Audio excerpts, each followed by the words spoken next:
Angelica Duncan with Proverbs 31 businesswoman.com, and I'm back with another Tech Thursday training.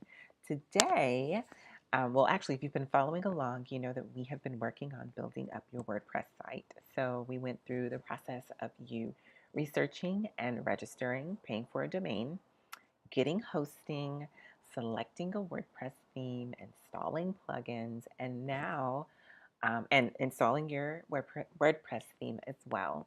And so you can look for those other videos if you either go to the website or stick around on the YouTube page, poke around in there. You can find those videos there. I'll also link to them below so that you can find them. But today we're going to talk about the 12 things that you need to do after you have started your WordPress site. So this is mine. As you know, I've been working on shepreleadership.com. And I'm going to go over all of these things with you. These things are super, super important so that, you know, not only do you have a functional site, but you have a site that's going to allow you to do other things. And when you get ready to write your first blog post, you're ready to go. Okay, so first thing that we want to do, write this down. Number one, you're going to configure your blog title and description. So I'm coming here to settings and general. And so this is the title. Your description is where we're going to put where it says tagline. So my description is just going to be encouraging. I'll make this short. I haven't really thought through this very well. Encouraging women in business. Encouraging women entrepreneurs. That word always trips me up. There we go. Entrepreneurs and leaders. My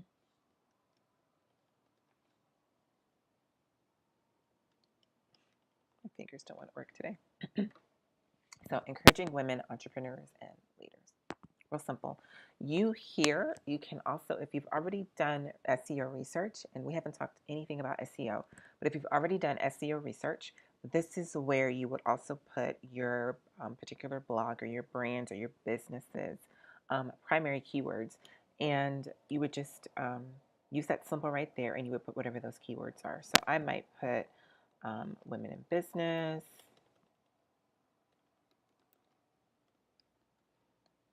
women leaders, and I haven't done any SEO research to even know if these are the keywords that I want to use, but that's where you would put those keywords in there. A little hint, I would also put my first and last name in there, particularly if you were ever at any point in time going to think about becoming a personal brand. Go ahead and put your name in there. That way when people search you in Google, your website has the potential of actually showing up in Google search results. So that's what you'll do for the blog title and description. The next thing that you want to do is you want to adjust your date format, which is on the same page. So what I do is mine, I don't like to show the year that something was published. Have you ever Googled something or, you know, and come up on a website, and as you're looking at Google search results, let's just do one. Let's just do women leaders.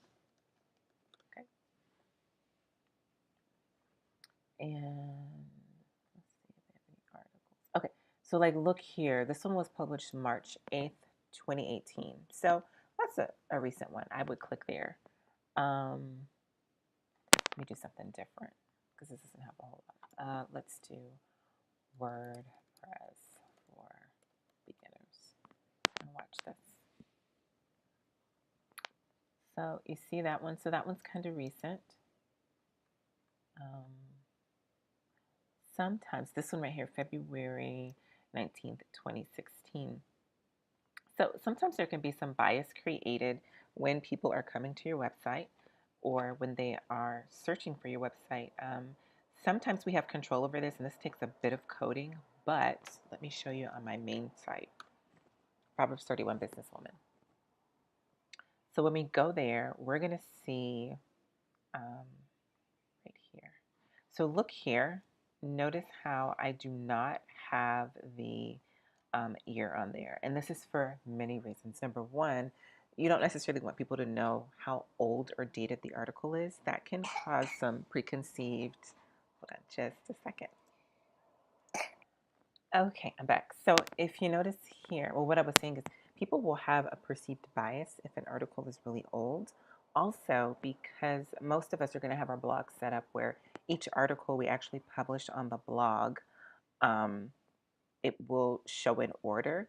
So let's just say you end up taking a really big hiatus or whatever. You don't necessarily want people to know the last time you actually published something on your blog. So you could take the date off completely, which some people do, and you can customize it in here. I like taking the year off. And so it would look like that. Actually, I'll take the comma off too. So it would look like that if it published, or you can just take the whole thing out if you don't want a date published at all. And at any point in time, you can change these configurations. For my purposes here, I'm going to just leave the month and the year. Okay. And you can also change the configurations for your time settings, how you want those to show up on your blog, if you want them to show up at all. I don't like the times posted on mine, so I just take those off completely. And you can also tell it when you want your week to start. You can start on Sunday or Monday or whenever. So anyways, you will adjust all of that information there and just hit save. The next thing that we're going to change is our permalink structure, and this is important. Here it is. Okay, so it's still under settings. Click on permalinks. So this is the link whenever you're getting ready to create either a page or a post, how it's going to look when it's published. So back in the day, a lot of times people would have the date in there along with the post title or whatever they put there for SEO purposes, and they would have the date in there. I don't recommend that. That's kind of outdated. People aren't really doing that anymore. Here's the one where people usually include just the post name versus the day and the name, the day and the month, numeric. And you can customize the structure if you're fancy with that. Do that. But this is the one that I recommend. And then all you have to do is save changes. Okay, the next thing that you're going to want to do is set up your Google Analytics account. So you will go to Google Analytics. Oops.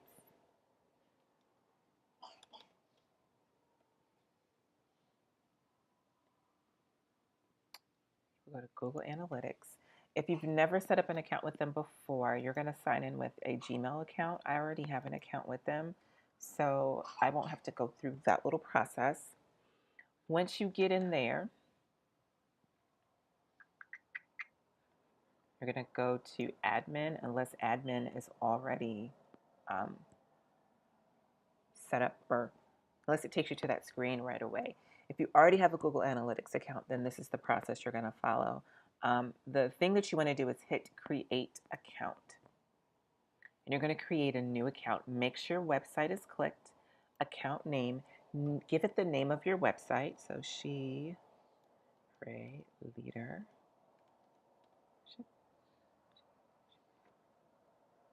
Yeah, She Pray Leadership. And then my website name is sheprayleadership.com. I'm just going to grab that so I don't have to type it in. Here, let me close this out. It's not my way. Okay, you put that there.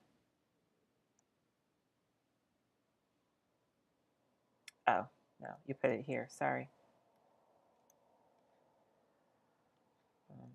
A website name, and you're going to give it, you can give it whatever name. I just do the same name. And then you can tell it what category you are in. So I guess I'll just do business. Okay, and then you want to tell reporting time zone. So you want to make sure that it's on the time zone where you live. I'm on Eastern time, so I'm going to select that.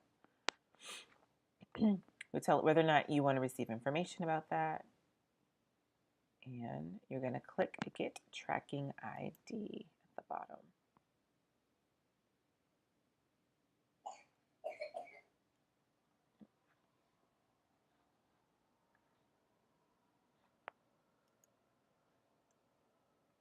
Did I miss something?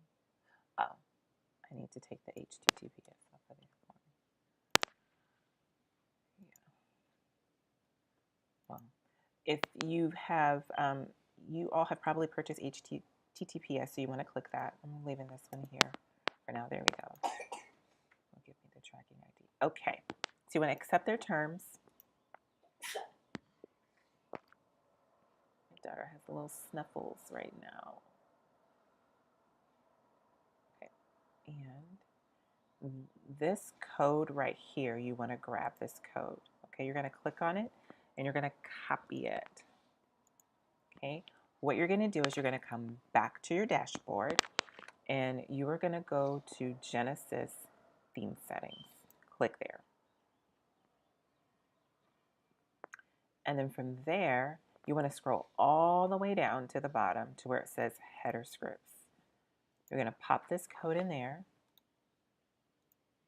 paste it in there just like that, and hit Save Changes.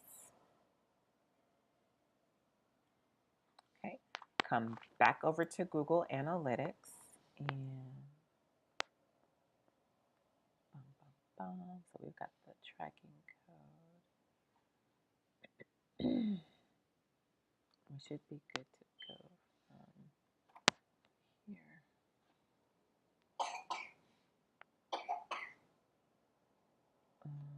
Okay. Tracking code. Copy and paste this code. Okay. We've done that. That is the basis of getting your Google Analytics code on there. Oh, no, we've already done that. It's over here. Let me go back. Check in and make sure. Yep. So, save, we've done that. Okay. Let me make sure I am in. Sorry about this. A lot has changed since I last actually had to do this for my tracking info. There we go. Oh, no, wait. Yeah. Okay. And then tracking info. Yeah, I got my tracking code. That's on there. So I'm good to go. Oh, I'm going to go back to home and just check and make sure. Okay, yeah. So it takes a little while for it to kind of pick up and get all the dings from Google, but not too long. So you should be good to go. All right. The next thing that we want to do is we want to set up our sitemap. And so we have Yoast installed. So you're going to go back to your dashboard, scroll all the way down to where you see SEO. Click on there.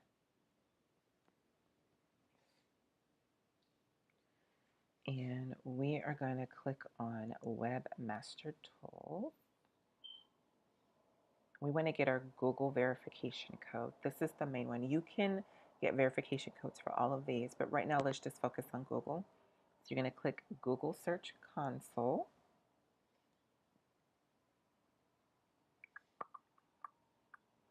And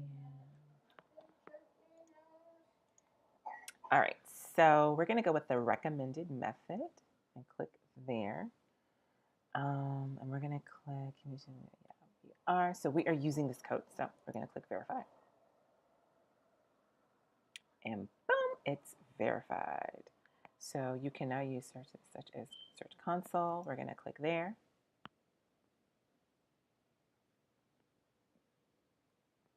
And add a property. Website. Let me grab my website link. You're going to put that in there.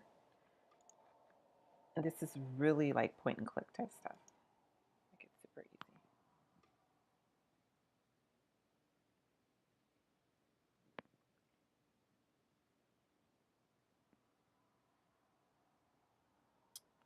And it wants me to check my email.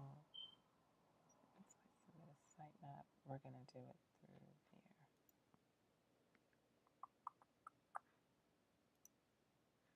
Okay.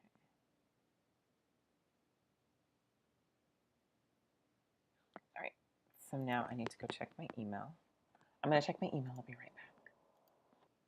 All right. So you should have received an email from Google with some information on there about your sitemap. What we are going to do is, in order to get the information that we need, we are going to go back to the search console. We'll click there. And no, I'm sorry. Go back over here into the dashboard. Click on Google Search Console this way. Even though we have already verified, we're going to pretend like we're verifying again. Okay, and we're going to click verify.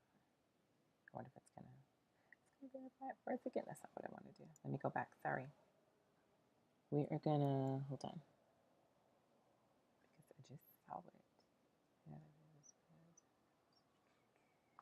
me go back. We want to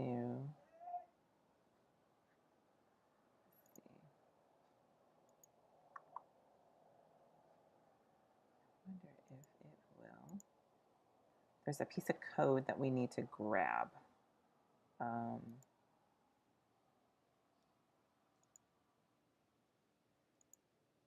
Here we are. So click where it says HTML tag. And you see these numbers in between. So you see where it says content right here? All of that.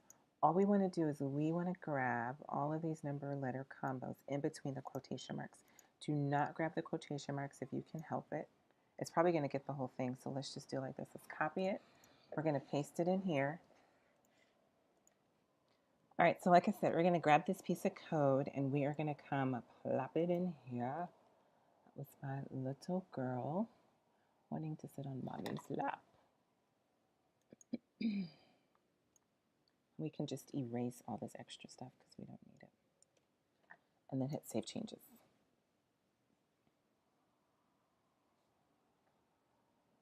And boop, you have your Google verification code and your sitemap is set up, so you're good to go.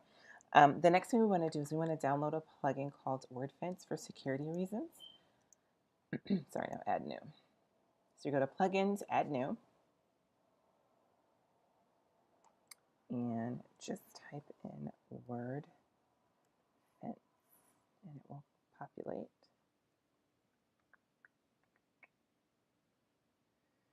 And we're going to install it. It's a free plugin.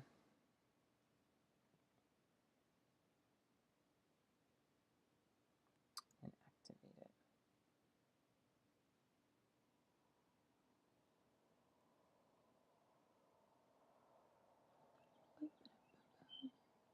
It's taking a minute for it to activate. Okay, there we go. And to get started, send you alerts. So you just want to put your email address in here so they will send alerts to you.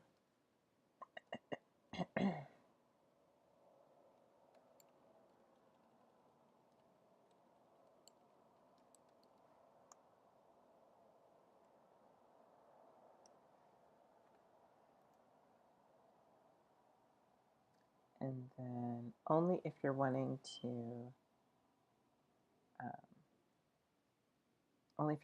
upgrade do you need to do that. So just click no thanks. And then you're good to go with Wordfence. Okay, the next thing that you want to do is that you want to create an about and a contact page. So we're going to go up here where it says click new, and we're going to do page, not post. And this is where you're going to tell everybody about who you are and about your website. And we're usually going to call this about me, or you can say about your first name or about whatever. And then in here is where you're going to put all of your information for your About Me page. I'll be working on a blog post specific to how to put together a great About page later on. But for now, um, just gives people some information about you, what you're passionate about, why you started this website in the first place, and how you can help them. A big thing to do at the very end is to give them a place where they can actually opt in to receive more information from you so you can start building your list. And speaking of list building, you want to get with a company that you can do that with. And I think I've spoken about ConvertKit before. If not, just go to Proverbs31businesswoman.com/ConvertKit and you can get started with them. I think they have a 14-day trial. And then you also want to do the same thing for a contact page. With your contact page, though, the difference is you want to add a form. And for now, it can just be a really basic form that will go on there. And so preview, you can always click preview before you hit publish. That way you can see what your page is going to look like. We haven't done much here, but as you can see, contact me, and then they can put some information in there. Click submit, and you will get that information depending upon the address, the email address that you provided for your site on the back end. The other thing that you want to do is you want to set up also privacy disclosure and terms page. This is really, really important. There are some tools, and let me find those for you right fast.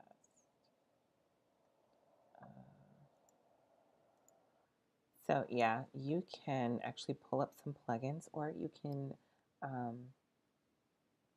browse around to get. I can't give you advice on the legal terms that you need to put into your privacy and disclosure and terms. I would seek an attorney for that, but there are plugins that you can use that will help you generate that information. And the reason why you need this is that you need to be able to protect yourself and fully disclose to your audience about your terms of service.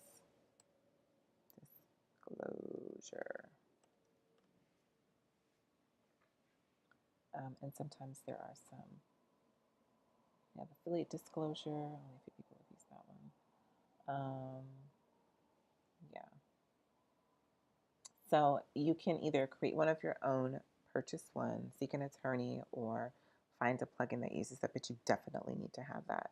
The other thing that you want to do is you want to claim all of your social media. I've already done that. So you want to claim Facebook, Twitter, Instagram, Pinterest, any place, social media. Just go ahead and grab those. Even if you're not going to use them right now, go ahead and grab those handles and have those secured. That way, when you get ready to start using those platforms, you can. You want to set up your Favicon. Your Favicon is this little thing right here. You see how this looks like a butterfly? But on my main site, mine looks different. See it here in just a minute. You see this one looks like this for Google Search Console. Gmail looks like that. Whenever mine decides that it wants to act right. But what you'll basically do is you will create some sort of an image. I recommend making the image like 300 by 300, just a perfect square. And then, so you see mine is just real simple. Some people's are more complicated, and you'll play around with it so you find something that really works for you. But what you will do is you will come into, I believe it's an appearance, customize theme. So appearance customize.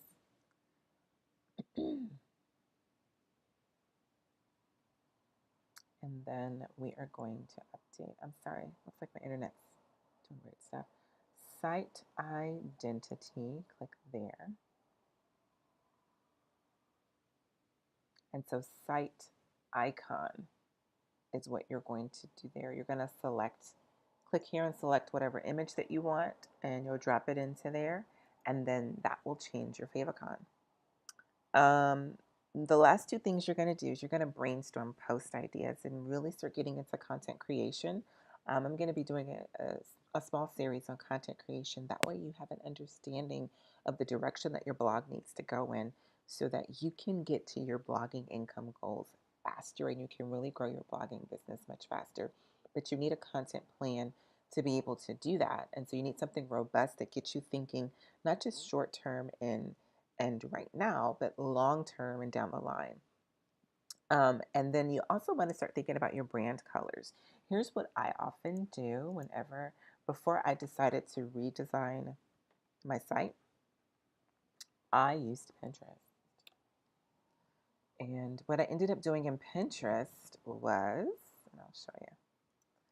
So I would type in, for example, maybe blue and gold wedding theme.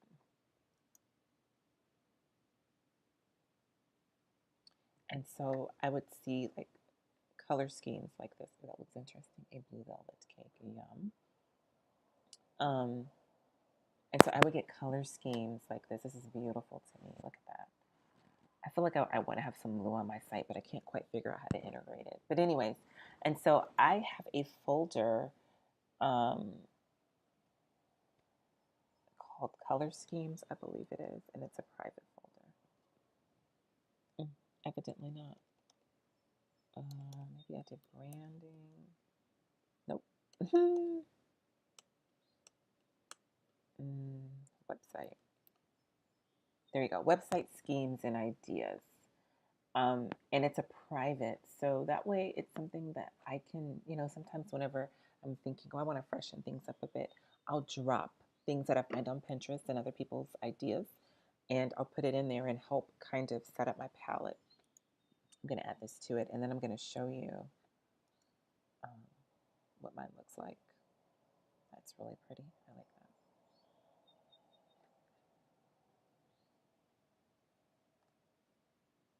And so you'll be able to see all that I have on here. The internet's moving really slow today, my Wi-Fi. I'm not sure why. It's a normal day. But anyways, you'll see all of these different things. You can see I'm really in love with like this blue and this pink, which eventually I guess I'll go in that direction. This is kind of the color scheme that I went with, but I really wanted to add some blue. I kind of like that. I do like this color, but I want to put some power blue in there or something.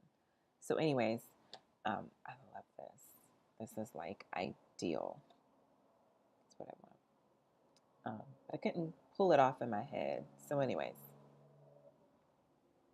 but this will help give you ideas of where you want to go and whatnot. So I hope this was helpful to you. These are the 12 things you need to do after you set up your blog, and then you're going to start working on content, which will be the next series of videos that I will come out with. We'll start talking about content. Well, actually, for tech stuff, it won't be talking about content. That will be content on my blog talking about content. But tech stuff will be more of things that you need to do on your website to make it work for you. So I hope this was helpful to you. If it was, comment below and let me know, and I'll see you on the next video. And remember this, there's only one way to build a spirit-filled business, and that's to dance with the King, Christ Jesus. We'll talk soon. Bye-bye.